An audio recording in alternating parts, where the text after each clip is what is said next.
Plot twist. Didn't see that coming. Didn't see that coming.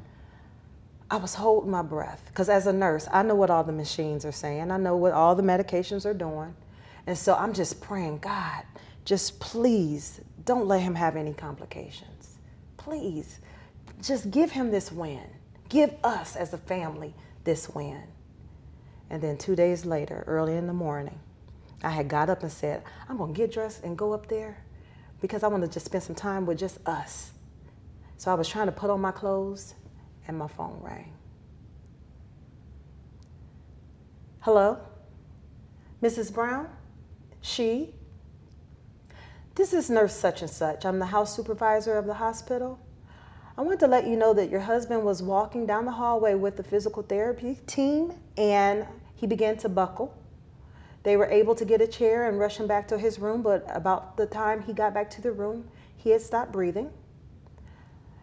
We began resuscitation and then his heart stopped. We had to begin CPR on him.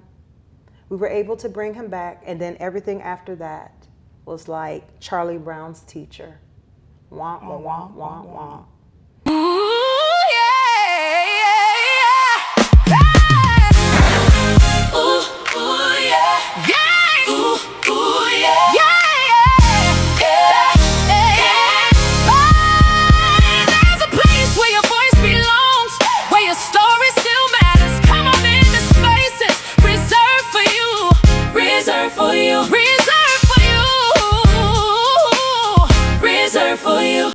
Hi there, welcome to Reserved for You. I am your host, Miss Gina, and I am so excited about our guest that we have for today. Shala Brown is a transformational leader, ordained pastor, registered nurse, speaker, and encourager whose passion is helping people heal, discover their purpose, and embrace God's promises for their lives. For more than 22 years, she has faithfully served in ministry, planting 4 grassroots churches and leading with authenticity, wisdom, and compassion. As a registered nurse for 27 years, she has cared for people both physically and spiritually, believing that true healing reaches the body, mind, and spirit. After serving alongside her husband in ministry for 2 decades, Pastor Brown experienced the heartbreaking loss of widowhood. Rather than allowing grief to define her, she allowed God to transform her pain into purpose. Today, she encourages others to believe that their greatest setbacks can become the foundation for their greatest comeback. Known for her warm spirit and gift of encouragement, she has a unique way of making people feel seen, valued, and loved. She is the proud matriarch of a blended family with 6 children and 5 grandchildren. And when she's not ministering, she's enjoying traveling, spending time near the water, and pursuing her goal of visiting all 50 states. Her messages of hope, healing, and restoration. Your past may shape your story, but it does not define your destiny. Please help me welcome my dear sister and friend, Shala Brown. Shala! We have made finally. We're here. We are here. Can we just take it in? Because they don't know how long we've been trying to get here together. Y'all don't know. But we're here. I'm so excited to You're be so with pretty. You. Oh, no, ma'am. I'm just your mirror. No. Got you. You know what? Gotcha. Okay. I'm gonna have to use that Yeah. one. I'm just your mirror. I like that Yeah. though. Yeah. I like that though. So listen, I've already shared with the people a little bit about you. Okay. And y'all know I just turned 52. I got to put these on. It's like my little thing now. I love it. I've Got to put these on. Listen, I thank God for my readers. I got them everywhere, all over the house. These are bona fide glasses. And I got those too.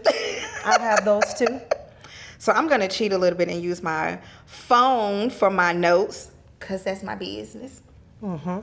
And I want to first start off with a little fun. Okay, so we're going to do a couple of icebreakers. Okay. People would be surprised to know that you are 51. Go deeper than that. Because they always ask me how old I am, so that's why I said that. Okay, people. Because, black don't crack. Well, that so, is of course, we always find it shocking Okay. if someone, no, you're not. Okay, so, no, maybe it'll help if you say the sentence. If you say, people will be surprised to know that People would be surprised if they knew that I love crossword puzzles.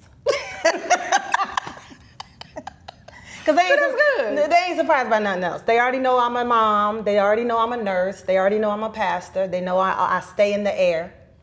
Y'all know I stay in the air. But these are people that don't know you. I stay in the air. And what do I mean by that? If I can get on somebody's plane and go somewhere, I am there. I love that. I So, love that for you. I pretty much travel every weekend. Nice. Yeah. Work, then play, then work, then play. I long to get to that. Yeah, it's amazing. It's amazing. Okay, here's another one. Okay.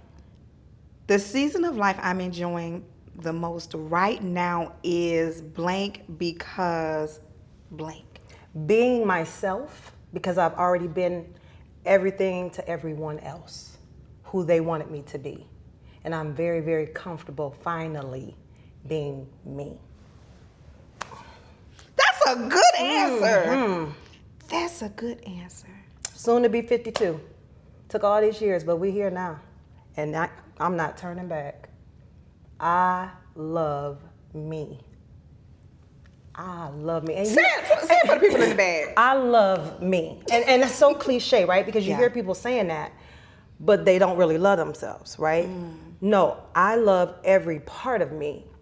Good parts, what some people might say are bad parts, flawed parts. I love me. And so I'm enough. So like I can travel by myself. I can go out to eat by myself. I can go to the movies alone. I laugh at my own jokes. I'm funny. I think I'm funny. Maybe that's what people didn't know about me. That you're funny? That I'm funny. that I'm funny. But I'm enough. I'm enough. But it took me years, 52 years to get to this place to know that I'm enough. And everything and everybody else is just extras. Did y'all see my... They're extras in my story. And I hope that didn't make the mic go boom, boom, boom. No, you're fine. You're fine. Yeah, they're extras. Where at one time I couldn't say that because they were my story. They were my sun, my moon, my stars. But no, honey, I'm the galaxy now. What does that mean for you as a seasoned black woman now? You know, like you say, you've been mom. Well, you're still all of those things, but just in different aspects now. Like you're a mom of adults now. You're still an ordained pastor. You still you shared with me yesterday when we spoke. You said the earth is the Lord's daycare. I love that. I love that. Absolutely so. So you're still very much so that your career in nursing has been 20 plus years. 28. Wow. 28. And been in healthcare for about 35. Wait a minute. The math ain't mathing, y'all. I was tired. You I was tired, but it's been good to me. Amen. It's been good to me. And I thank God for it because it afforded my family the lifestyle and it afforded me to be the supportive and financial backing of my husband's ministry and visions. So all he had to do was envision it, and God blessed me to be the enabler to bring it forth. Wow. Okay. Here's the next question or sentence for you to fulfill. Okay. If I could encourage every black woman with one sentence today, it would be magical.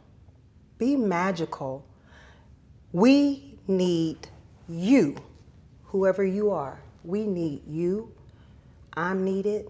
You bring your own to the table. And when I say magical, I'm not talking about wizardry, so don't come for me, Christians. We're not talking about that, okay? Because we get a little spooky spiritual. But we all have our own something Yeah. that only you can bring. Yeah. Yeah. Whether you're magnetic and you change rooms when you walk in, or whether you're that encourager and you're that person that can talk somebody off the cliff and they couldn't hear anybody else's voice but yours. You're that one that gives the hug to the person that hasn't had a hug in 2 weeks and no human touch. We all have our own something that makes us so powerful. And Black women, we are so magical. We can change our hair. They'll think we're a different person at work. We could have short hair behind tomorrow, and they're gonna be like, "Did your hair grow?" I've got that. And you know, we get that. And I said it last week, and I think I said it in my premiere, and I will forever say this: Black women are epic. Yes. We are the epitome of beauty and shades and size and our ambiance, and when I say our color, I mean that with our attitude and just everything about us is magical. Our words, our presence, we're powerful. How we can speak without using words. How we can look at it.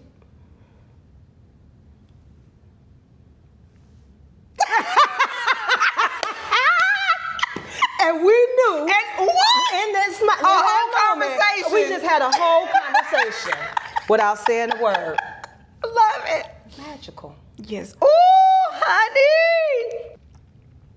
Okay, so we're going to kind of glide through your timeline. Okay. You've served people. Wait, let me back up because I can't go into that on the tail end of this outburst of magic and good energy as it relates to Black women. So as a Black woman, what do you think we're doing well in this season of life that deserves to be celebrated? And I'm speaking specifically to us because, girl, we made it to the 5th floor. I know. Okay. That's such a blessing. We made it to the 5th floor. And I have so many friends and so many childhood and schoolmates that did not. Yeah. Family members that did not. So it's an honor. It really is. And it's not as old as we thought it was when we were younger. Kids. When we were kids, we was like, oh, mother such, she's so old. And now we're mother such and such. I'm like, I'm not now old. we're the aunties. We're fabulous. I'm an auntie. We're the aunties now. So specifically for those that, you know, in the 40, 45 plus, 50 plus community, as a Black woman, what do you think we're doing well in this season of life that deserves to be celebrated? I'm going to say 2 things. Okay. We are resilient. You can give us something and we'll make something out of nothing. We are resilient. Even with the times that we are in, the state of our union, the state of the world, we are still rising. And the other thing that I'm loving, this is the strongest era of sisterhood, true sisterhood that I've ever experienced, where we are really having our sister circles. Yeah. And we're sisters for real. And the 92% showed up. Just saying. Just saying. Yeah, we are sisters for real. Yeah. And I think that we are really truly making vows to one another when we say, I'm your sister and I have you. Yeah. It's not just something to say, it's something that we mean. And so one of my mantras now is love in motion. We are now love in motion. There is action behind the I love you. We show up. We'll get up out the bed. We'll take the earrings off. We'll slide a 20 to each other. Yeah. To the next. We'll do whatever we have to support one another. Yeah. We'll be our sister's voice when they just don't have any more oomph or any more energy. They're all cried out.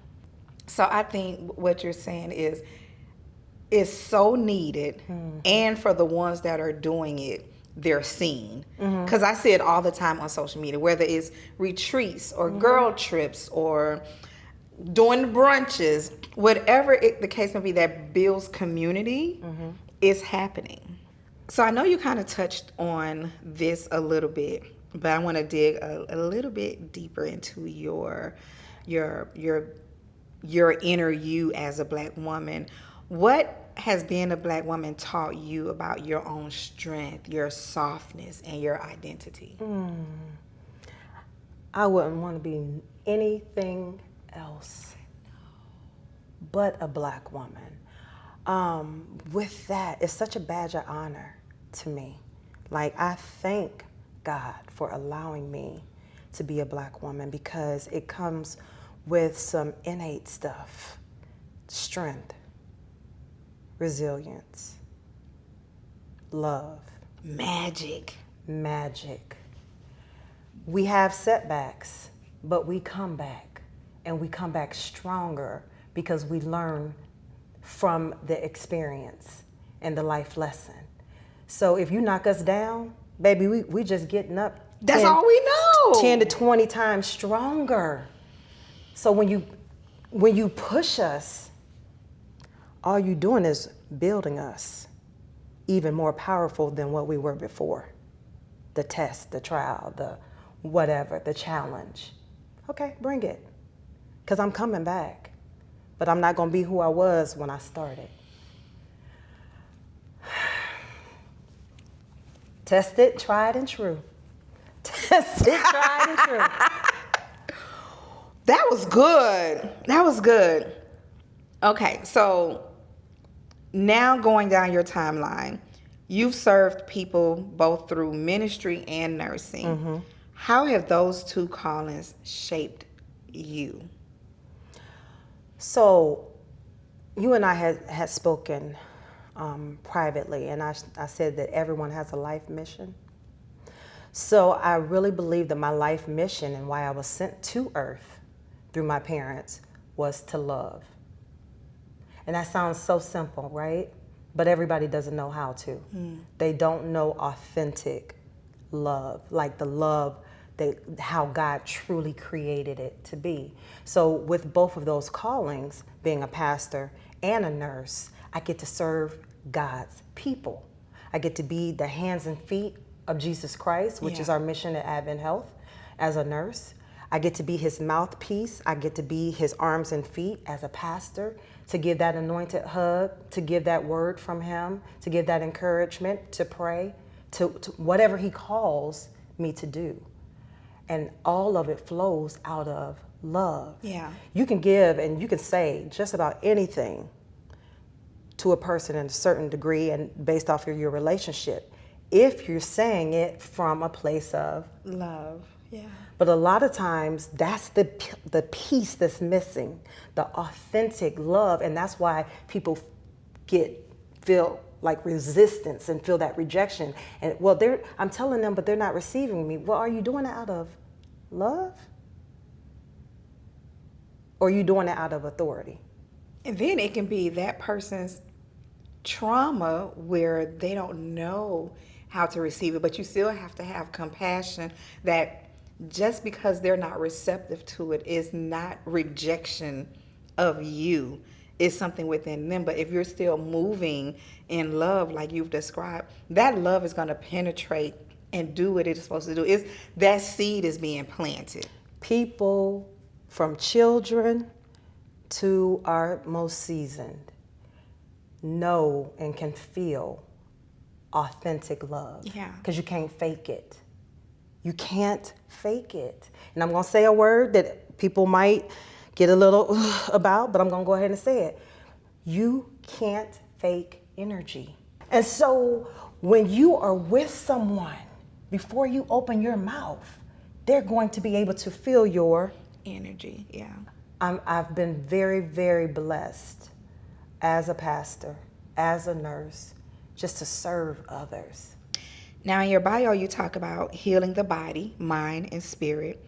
Where do you think people struggle to find healing today? When it comes to emotional healing and, oh my gosh, I really don't want to use the word, the CH word. The CH word. Church hurt. Because we're talking about And why I'm whispering like her mic ain't gonna pick it up. yeah. Okay, so you know what? Let's go there. We'll go to the place that I'm trying to avoid. The one I'm whispering to you about? Yeah. Like they can't hear us? Why do you think people struggle to find healing, those that have experience, especially in our community? Why do you think that there is such struggle for those that have experienced church hurt and that healing part is hard for them to open up to? Okay. So first let me preface and say that I really don't like the term church hurt, because I don't hear people walking around saying work hurt, grocery store hurt, Wendy's hurt, nail salon hurt, barbershop hurt, barbecue hurt. So I have a problem that we have this big word that means so much to us, church hurt. Like you don't get hurt anywhere else, but you keep clocking in. Your boss will mistreat you, abuse you, overwork you, and guess what you're gonna do? Come back tomorrow and do it again. But are you walking around saying work hurt? Are you quitting your job? Are you telling them I'm never coming back because I know that I'm doing the work of 3 people and I'm being underpaid? So I'm out of here? Have you? Because I haven't. But I've heard church hurt so much. So let's go there, because you do get hurt in the church. So we're not going to minimize it, right? Mm-hmm. I want us to stop maximizing it, because I think it gives us excuses not to go to church. Just say you don't want to go to church. Or just say you don't want to go to that church anymore. Or you don't like that pastor anymore. Or that elder. Just say it. Right. But don't hide behind this church hurt thing. Okay? So now that I got that out the way, let's talk about when we really do get hurt at church. Is it real? Yes. Why does it feel so much more greater than any other place of hurt? Because we don't expect it to be there.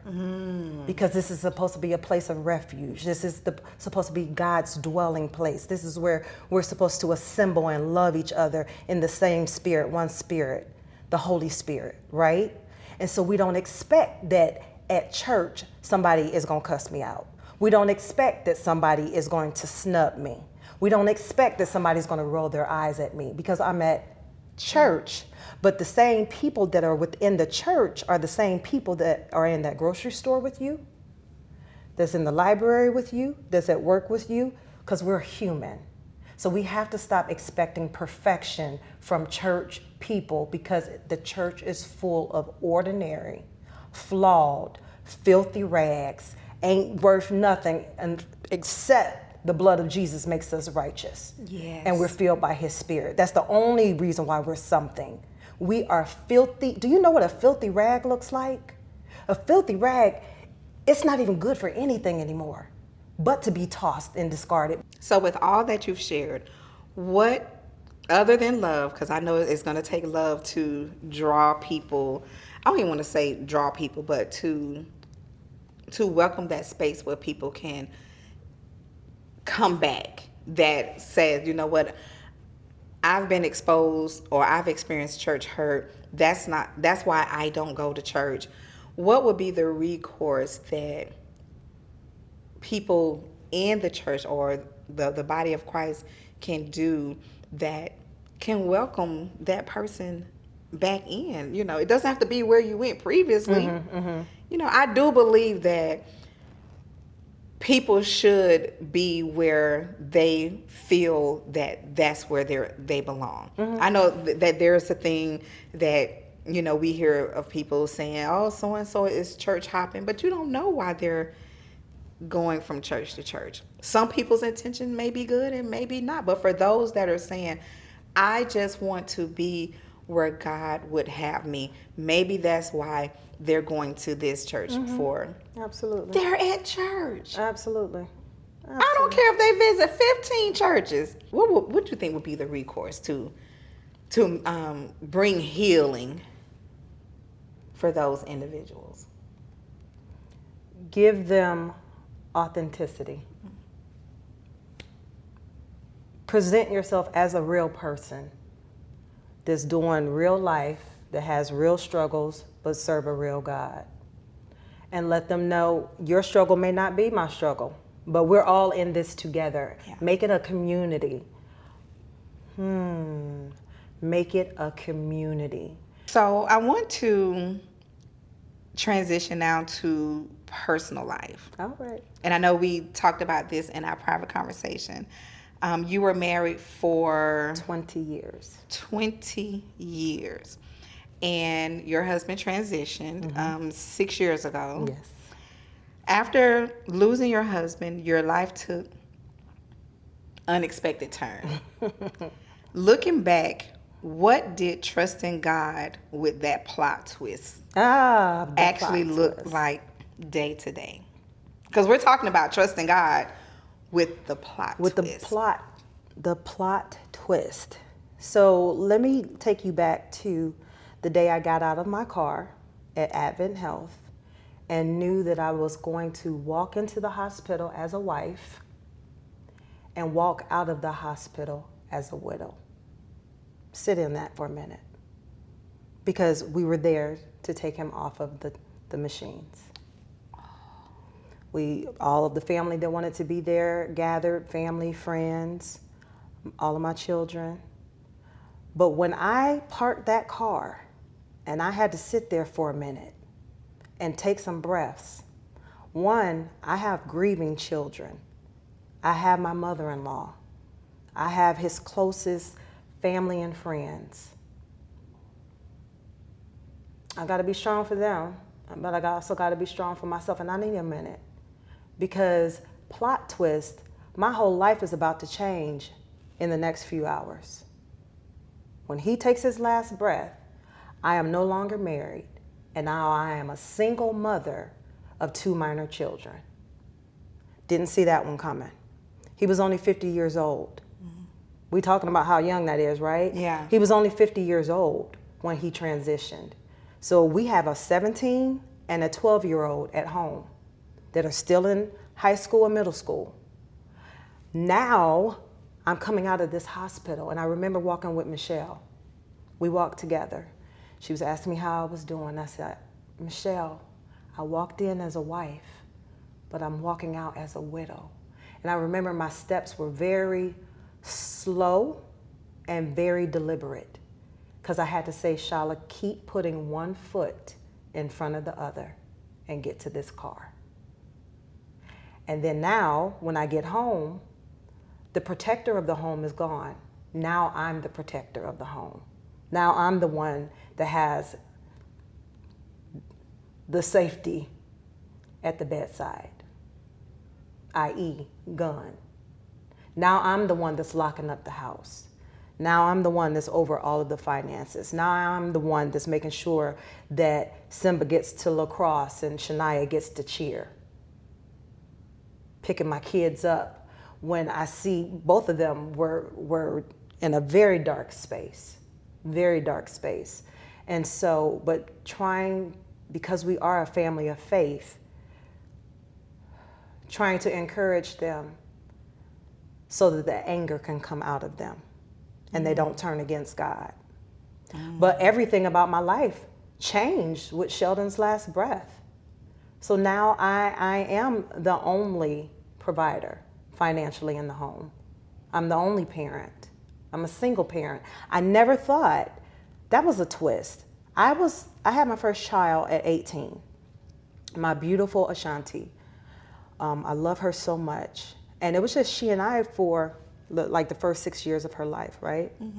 I was married before, I don't know if you knew that, but I was married before, got married. I was young, right out of college.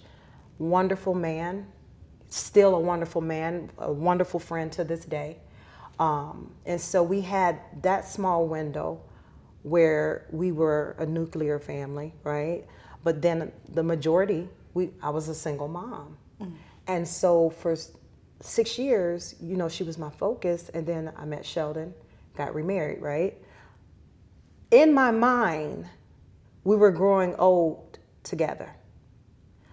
I never thought that I would ever be a single mom again. You couldn't have told me that. I wouldn't have believed you. Girl, get out of here. I was instantly a single mom again and had to kick back into those instincts because there are different skills that you need when you are in different seasons of your life. So when you're a single mom, you got some superpowers being a single mom. When you are married and you're raising children together and you're a wife, then you have your own superpowers to be the wife and the mother and the nurturer in the home, right? But now I got to flip back. Now I got to go back. Now I got to remember. But I've been married like almost my whole entire life, young adult life, right? So I didn't really know what it felt like being a single woman over a home. Because I got married when I was 23. That's almost my whole entire life that I've been married. And I had a husband and a covering who took care of all of that stuff and protected me and all of those things, right? And so now I'm 45 and I'm being launched, catapulted back into a world that has changed so drastically in 20 years. I was so out of touch because when you're married, the world looks different than when you are single. Yeah. It's just different, right? But now I'm no longer a wife. I'm a single parent. I'm a single woman. I'm an only provider. I didn't even know, like, people were telling me to get on the internet. What is that? Internet. What is that? Internet dating. What is that? Because 20 years ago, that didn't even exist. And now I'm just like, oh my gosh, and it's all these different kind of relationships. Situationships, and it's all the ships. It's all the ships that That's navigating nowhere. That I didn't even know was a ship. So I had to learn quickly what this new world looked like and who I was supposed to be in it and how to be strong. And so we had a mantra that me and my children said together through tears, through anger, through disappointment, through whatever we felt in the moment. God is still yet perfect in all his ways. And we had to keep saying it even when we didn't quite feel it, when we questioning him, like, why? Like, why our family? Why did he have to have complications? And we've met all these other transplant survivors, and they're running marathons and they're living great lives post-transplant. Why did our family have to go from tragedy of he only has 6 months to live unless he gets a heart transplant to being in the ICU for 4 weeks, and they do get one, which is very, very quick if you know anything about transplants. So we go from tragedy to triumph, and then in 2 days, we're back at tragedy. Plot twist.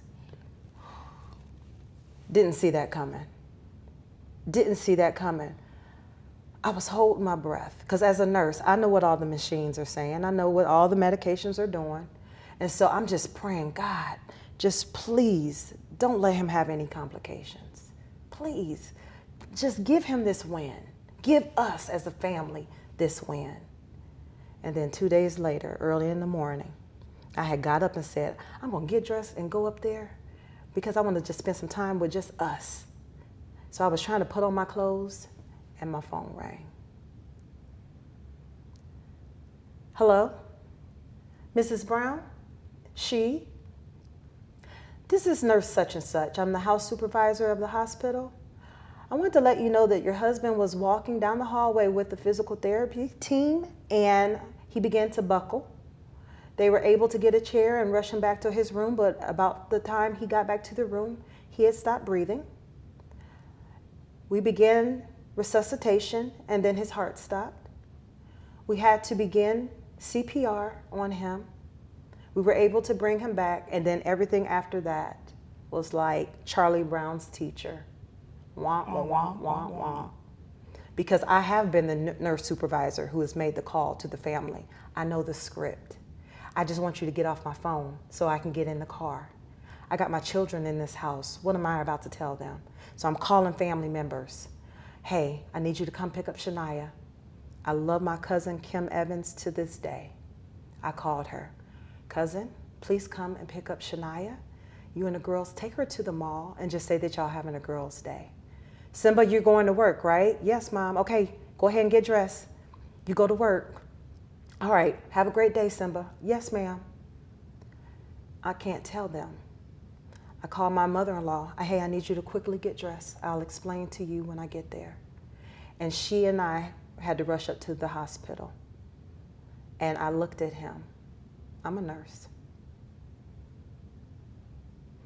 But we began to pray as a family, hoping that the Lord would be gracious and kind to bring him back to us. But he had through 3 blood clots, landed in 3 different places in his brain. They were non-surgical and irreversible. Plot twist. We gave his body about 4 days, cooled it down to see if it could heal. Michelle and her team, they did prayer revivals. They were up there laying hands and anointing him with oil. Family was there. We were there around the clock. And then they told me there's nothing else they could do. I love my children. I have 6 children. And they pulled me to the side because they lived in Ohio. And they asked me, Sha, because we have a blended family. So my babies call me Sha. Sha, can you go ahead and take Dad off the machine while we're here so we can be here? Are you guys ready for that? Yes. Can you handle it? Yes. Okay.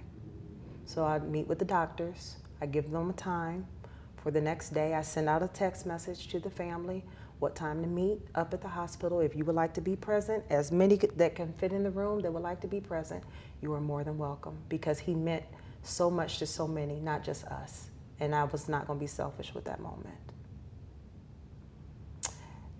And picking up a pen to sign the paperwork for them to take your husband off of the ventilator. Plot twist. Did I see that on March 10th when we got married? Mm-mm.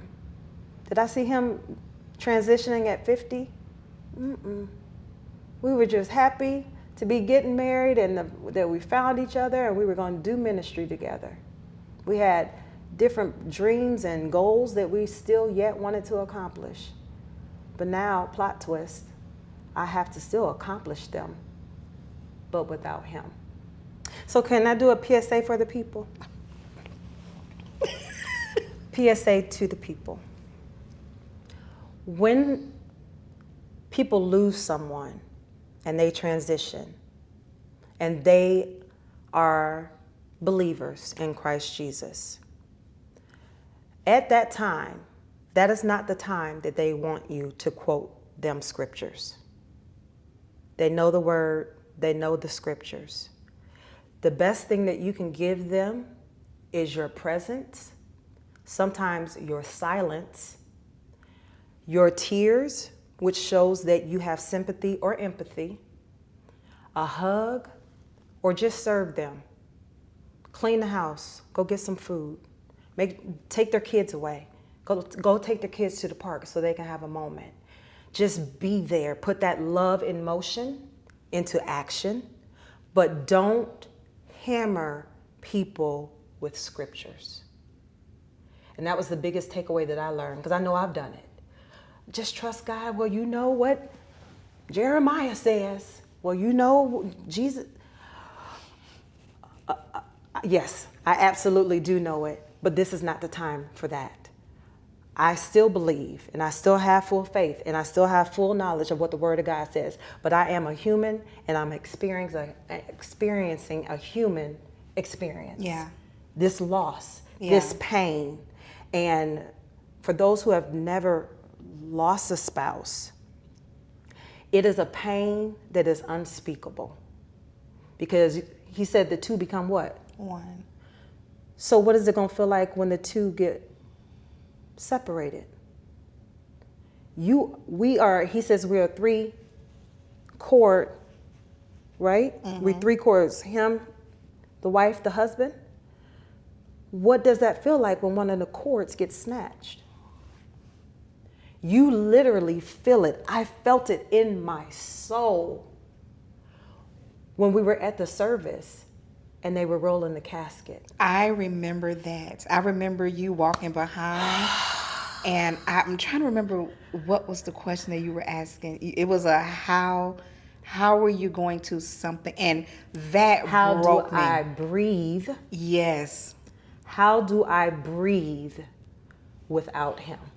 I remember that vividly because I was there, and there was a scream that came out of me. yes. My sister Fonda was on one side, and I believe it was Sharonda on the other side. And when I saw the wheels going, I felt the separation beginning. Literally, we were being torn apart because he's in another realm now. He's in the spirit realm. I'm in the natural. So I could literally feel us being separated. And I screamed. It was a deep down, like, oh. And I said, this is what I said. My soul aches. That's what I said. Now, I did ask, how do I breathe without him? But what you heard me say in that sanctuary is, my soul aches. Oh, I remember. I would never And I forget looked that down, moment. and I was literally off the ground. Both feet were off the ground. They were holding me. Literally. Sisterhood. Fonda, Sharonda, I love you. Sisterhood. I will I was never literally forget off that. the ground. And only another widow knows what I'm talking about. So can we do another PSA? If you are not a widow, please don't tell a widow how they should feel. If you are not a widow, please don't tell a widow a time frame that they should follow before they move forward with their life. If you're not a widow, please don't tell a widow when they should or when they are allowed to remarry. How about you just love the widow and don't tell the widow anything unless it's the word of a God? How about we just do that? Because really, it is an elite group, widow to widow, that only you know. Just like how me and you was able to look at each other, how the black girl magic can speak with our eyes and never say a word, so can the widows. And that's why the widows were very important to God. And it said, make sure you take care of the widows and the orphans. Yes, yes. And that's whether it's the male or the female, the husband or the wife, the pain is still there. Yeah. Yeah. I had no idea that the title of our conversation was going to be so befitting, because it really is, like, you're really walking out trusting God with the plot twist. It just seems like tragedy after tragedy, death after death keeps happening in our family's life. I am tired of going to homegoing services. I really don't do funerals anymore after my husband. I have lost so many people, Gina. Like in 2020 alone, I lost 15 family members. 15. My husband started it. My grandmother was at the end, and a dear friend at the end of the year. Your girl is tired of being tested in this arena. But I trust God, because he's still perfect in all his ways. I'm not mad at him. we have conversations because we like this. So we have real conversations. Who encourages the encourager? You have to build a team, build your village. I have specific, what we would call mothers, elders, that are my prayer go-tos. I can send them a text and I know that they're gonna keep praying until we get the victory, or I tell them they can stop and we start praying about something else. So I have them. I thank God for Elder Judy. Yes. Mama Jackie. Yes. Pastor Beverly. Yes. I got them in a whole group. Then I have my sister circle that we're all believers and we uphold each other. And then I have a daily prayer partner. So one of my sisters in my sister circle is Kadeen. We pray every single day. If we do it on Marco Polo, whoever gets on first, prays first. If we miss some days, we'll check on each other. But that is we try to pray every day, and we're not just covering ourselves, we're covering each other, our sister circle, our church leaders, the world, whatever the Holy Spirit tells us to pray about. You're known for making people feel seen. Like, I know that. And I grew to know you by way of, well, you and your husband by way of Michelle. Even before you all moved here, we always heard of Pastor Sheldon, Pastor Shala, before knowing who you all were. So when you all did move here, it just always felt like, okay, I knew y'all, but didn't know y'all. So I grew to know you by way of her, and you do have a way of making people feel seen. I see you. I see you.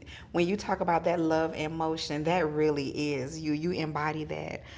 So my question is, I know that gifts come from God, but how do you continue to do that when you feel your cup running low? Because I know He fills me, and then He uses me to fill others. So I don't worry about my cup. My cup is not my responsibility. My cup is His responsibility. So He's going to fill me however He chooses, but I still have to do the work. Yeah. And I love people, like euphoria. You know, there's something that makes everybody feel a sense of euphoria, right? Me, getting to know people, befriending them, making them part of our family. And you're friendly. I love people. You are. So I would ask you this. Wait, first, I do want a little girl talk. So the single you, what is dating like? Because I we're going there. Okay. All right. I'm ready.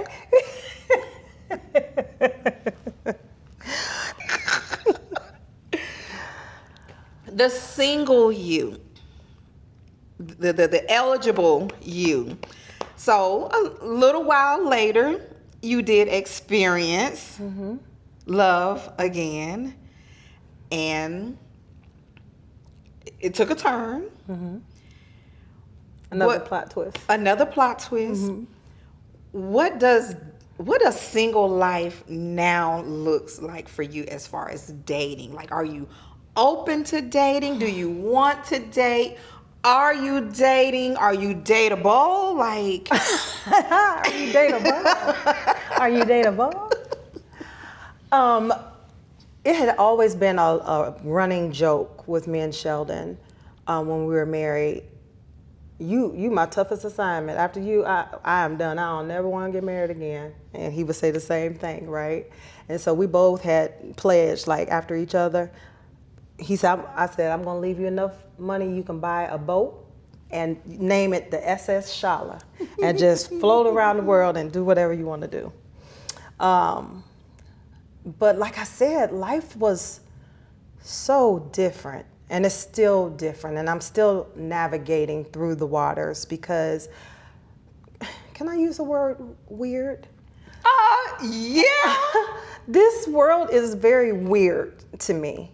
And do I believe in love? Yes. Would I like to be remarried? Surprisingly, yes. I have gotten to that point where, yeah, I would, because I would like a companion, you know? Can I be truthful and say if I wasn't a Christian, would I need to get married again? No, because I can still have a life partner. Yeah. But, you know, we got certain things in that book that tell us that, no, we need to be married. And so I am very much wanting to remarry. I believe in marriage. I believe in love. I like to travel. I want a travel companion. I want a laugh partner. I want somebody that I could watch a movie with, act silly with, play a board game with, sit in nothingness. Nothingness. I love nothingness. So I'm open, but I'm particular. I'm very, very cautious. Very, very cautious. So are you experimenting in the dating pool? There are so many beautiful people out there. There are so many beautiful people out there, and whomever the Most High says has been made for me, they shall come. I will not find them on a dating app. I do not do apps. I've never done it. I have no interest. I don't want to go online. I don't go to bars, and so I'm not going to meet nobody there. Publix, Lowe's, Home Depot. I don't even really go to the grocery store because I don't really cook anymore. So I don't know where. And so my friends laugh at me like, how is he supposed to find you? I know, because I'm like, even when I'm outside, I'm just doing what I need to do while I'm out there. First of all, this is Florida and it's hot. It is hot. And I'm spoiled by online grocery shopping, where they either bring it to you or I can just go pick it up. That's my thing, and I like it. So, and the dating pool really does have bugs in it. I mean, it got pee in it. It got a couple frogs. It got some frogs in there. Like, I want to go to where, you know, the bluest of the waters are, where you can see the bottom. Like, where is that dating pool at? Because I don't know. I just believe that the Most High shall have His will be done in my life at His appointed time. I'm not rushing nothing. I'm not forcing anything. I'm not compromising. And well, dating doesn't necessarily mean relationship. I'm not. So you don't go out to dinner? No. Movies? No. No. No. She said, I am in the sky. I am catching miles, not feelings. No, I don't. I honestly, no, I don't go on dates. I don't entertain anybody at my home. That I don't have that desire. Not saying that it's a bad thing. So I'm not. It's not judging at all. Online is not judging. You are protecting your peace. My cousin found her perfect husband online. I know people that have met people online and they're married. And, as a friend of mine, she and her husband, they just celebrated their 10-year anniversary. Yes, and they met online. Yes, I have a lot of friends that have been successful, so I have no gripe. I'm just saying it's not for me. Yeah. I am a creature of familiarity. Yeah. I don't really like. It makes me very uncomfortable to meet strange people. Strangers. Stranger danger. I hope you know what I've always said, because I'm in my soft girl era. Okay, tell me about this soft life that I keep hearing everybody talk about. Well, it's to each their own. Is soft life and soft girl the same thing? It's the same thing. Soft life really for me is, I don't mind working hard, and I know life can be hard. But in my bubble where there is peace, I want softness. I want to be able to breathe. The things that used to make me cry, I don't want to cry about those things anymore. I'm with you. I'm okay if, like, it's the biggest thing of meeting someone, and it would be so difficult. And I would tell this to men: if you get to a place as you get to know me where who I am as you're learning me no longer fits the narrative of what you're looking for, let me know. I'm okay with that. I need you to be okay with letting me know, because it eliminates you ghosting, lying, dipping. Distancing. It's like, it's okay, because that same goes for me. If you no longer fit what I need as I get to know you, then I'm okay with saying, you know what, I've enjoyed our conversations. I really do think you are a good guy, but this doesn't fit me right now. I don't think this space is for me, and I don't want to occupy this space that is meant for someone else for you. Oh, that's so nice. Is it hard for you to say? No, but it took. I don't like hurting anyone's feelings. And I'm glad you said that, because you know what I've told people? Once you think and say that, you've made it about you and not the other person. Okay. So when you say, I don't want to hurt your feelings, you've made it about you. And it's not about you. Okay. Because you owe them the truth. Oh. So it's about them. Okay. Come on, teach me. You're not hurting their feelings. Now rejection is rejection, and no one likes it. Right. But it's knowing that you're being honest with them. Okay. And it's okay to say, you know, this is not to hurt your feelings. This isn't anything personal. I just know what's best for me. And what's going to be best for you is me not continue to take up this space in your life that somebody else can be in that's for you. But the moment I say, well, I don't want to hurt his feelings, that's going to be the moment you move in a way that you shouldn't. That is going to hurt the other person. Thank you. That's good. You not wanting to hurt their feelings is not about you. Okay. That's so good. That's it. Okay. So I was misunderstanding this soft life that I kept hearing about. I thought that was somebody paying all your bills and like taking care of you. That's because that's how some women present it. I mean, that's why I say too. And that's why I was like, but is that soft life? I don't know. I mean, I don't mind it. Listen, I've never experienced it. It would make things a lot softer, but I definitely would enjoy it. But that's what says to each their own, because for some it's about the aesthetics. You know, it's the luxury home, it's the soft life of the tangible things, you know. So it's really what you am. Like your soft life now is you're in the wind. Oh, I stay there. You go to work, you do what you need to do, you serve in ministry, you do what you need to do. But now more so, you're moving unapologetically because you don't owe anyone anything. It's so wonderful. So you have developed your soft life as you navigate into what's next. So as we wrap up, we have gone through a little bit of your timeline from being married. We've heard family life, ministry life, lost and love, different transitions. We were talking about trusting God with the plot twist, not knowing how things are going to turn out. They're looking one way, it shifts another way. So what is something you're saying yes to now that your younger self may not have said yes to? I am now saying yes to me. So I realize, because I didn't always feel like this about myself, that I am enough, and what I want, what I desire, what I like, what I don't like, it matters. So I'm saying yes to me. I had to be delivered because I was a people pleaser.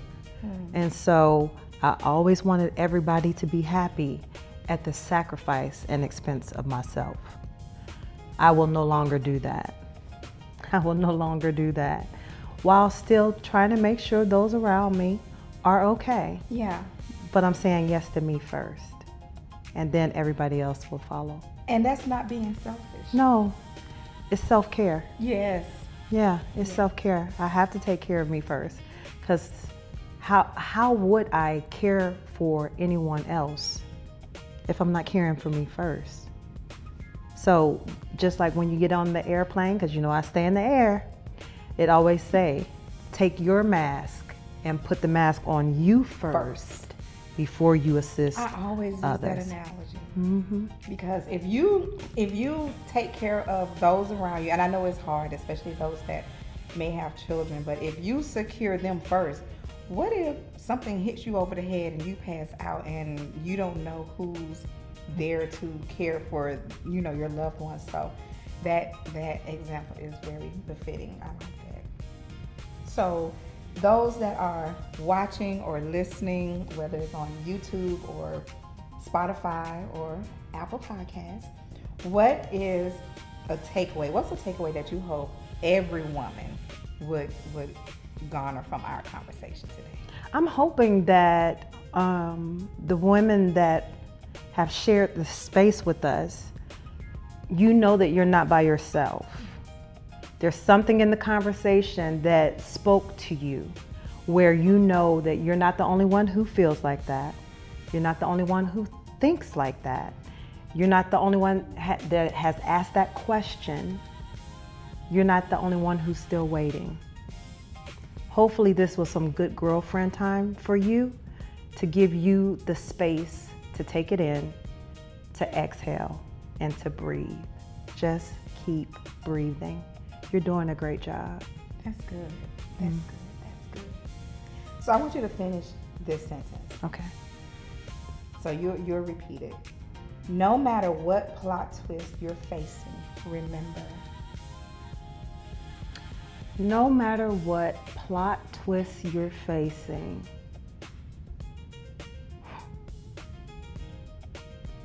remember that you're not standing in your own strength.